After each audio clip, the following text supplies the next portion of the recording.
Itu tanda sayang, kata Johnson sitting down, bukan strategi raih cawapres.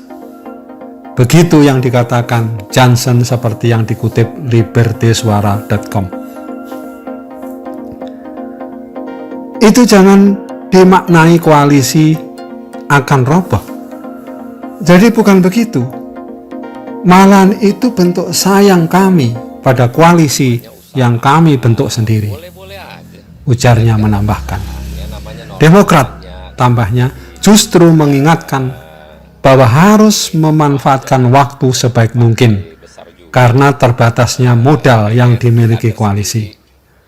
Dengan demikian pada akhirnya, meskipun capres koalisi perubahan Anies berada di peringkat ketiga, dapat mengejar kandidat lain jika tepat memanfaatkan waktu. Dia menambahkan lagi, kita di luar kekuasaan, modal berharga kita waktu. Jangan dibuang-buang begini. Waktu jadi aset berharga bagi koalisi, tutur Johnson. Ya, memang waktu adalah uang, itu benar juga ya. Tapi Pak Anies mempunyai alasan tertentu sehingga belum mengumumkan cawapresnya. Tapi kata Pak Bestari Barus, politikus Nasdem, kalau agak lambat ini cuma strategi saja. Karena kita sudah terlalu cepat kemarin melonsing nama Pak Anies. Hal itu disampaikan kepada catatan demokrasi yang dikutip libertysuara.com Rabu 14 Juni 2023. Seterusnya Bestari Barus menjelaskan meskipun dirongrong oleh Partai Demokrat yang ingin bergegas mengumumkan nama cawapres, Nasdem tetap tenang dan menyerahkan semuanya kepada Anies. Pak Ketum sudah menyerahkan semuanya ke Pak Anies. Siapa orang itu? Sudah ada. Imbuhnya.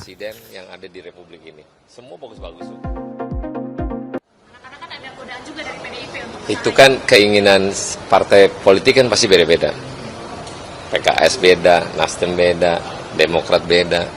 Semua partai selain koalisi perubahan pasti punya keinginan yang sama, pengen cepet-cepet diumumin cawapresnya.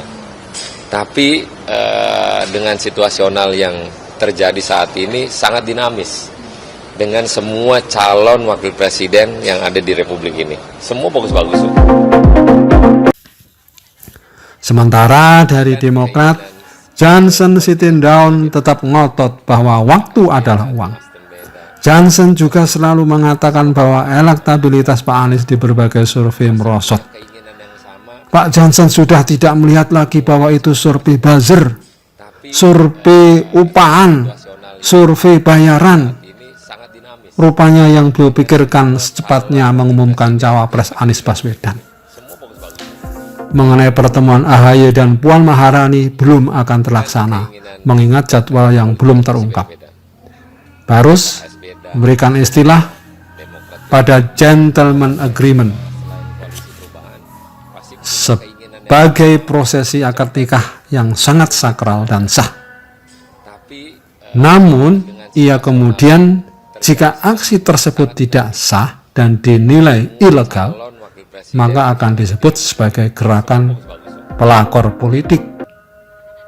Jika betul wacana pertemuan Puan AHY terlaksana. Beda dengan Ahmad Saroni, bendahara umum Partai Nasdem yang mengatakan bahwa pertemuan AHY dan Puan Maharani biasa saja, sah-sah saja. Toh tidak ada perjanjian dalam piagam kesepakatan. Itu kan keinginan partai politik kan pasti beda-beda. PKS beda, Nasdem beda, Demokrat beda. Semua partai selain koalisi perubahan pasti punya keinginan yang sama, pengen cepet-cepet diumumin cawapresnya. Tapi dengan situasional yang terjadi saat ini sangat dinamis. Dengan semua calon wakil presiden yang ada di Republik ini. Semua bagus-bagus. Di sisi lain, Johnson bangga-banggain partainya Jokowi. Dalam sejarah politik Indonesia pasca reformasi, tercatat hanya 2 partai yang paling sukses, kata Wakil Sekretaris Jenderal Wasekjen Partai Demokrat Johnson sitting down.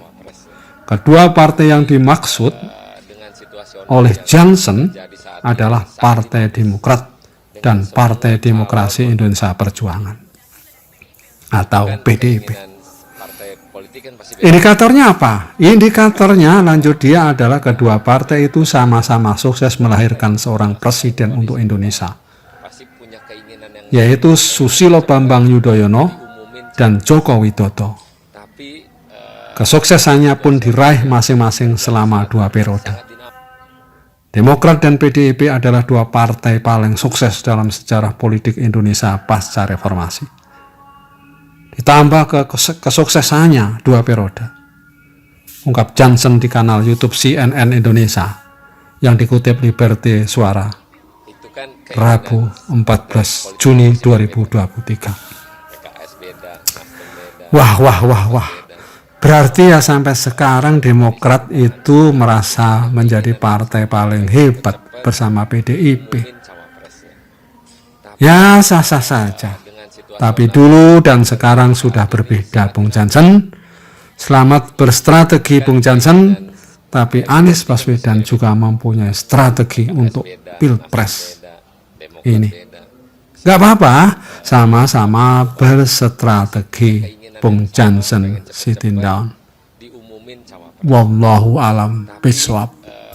Ke depan itu kita punya kesepakatan bagaimana menguatkan demokrasi. Maka itu saya menghimbau kepada semua emak-emak, semua relawan seluruh Indonesia, jangan lupa, jangan galau, harus tetap memilih Pak Anies. Kenapa memilih Pak Anies? Karena hanya Pak Anies yang cocok, yang layak memimpin negeri kita ini. Jangan memilih pemimpin yang hanya banyak janji-janji, nyatanya janji itu tidak pernah ditepati. Tapi lihat Pak Anies, walaupun hanya kesempatan 5 tahun menjadi gubernur DKI Jakarta, tapi prestasinya, rekam jejaknya kita bisa lihat semua. Walaupun banyak yang tidak mengakuinya, tapi kita harus melihat fakta-fakta itu. Kenyataannya memang Pak Anies cocok. Pak Anies mempunyai ilmu pengetahuan yang sangat luas, sangat memadai. Pak Anies yaitu orang yang smart, cara mereka berdiskusi dengan orang-orang luar pun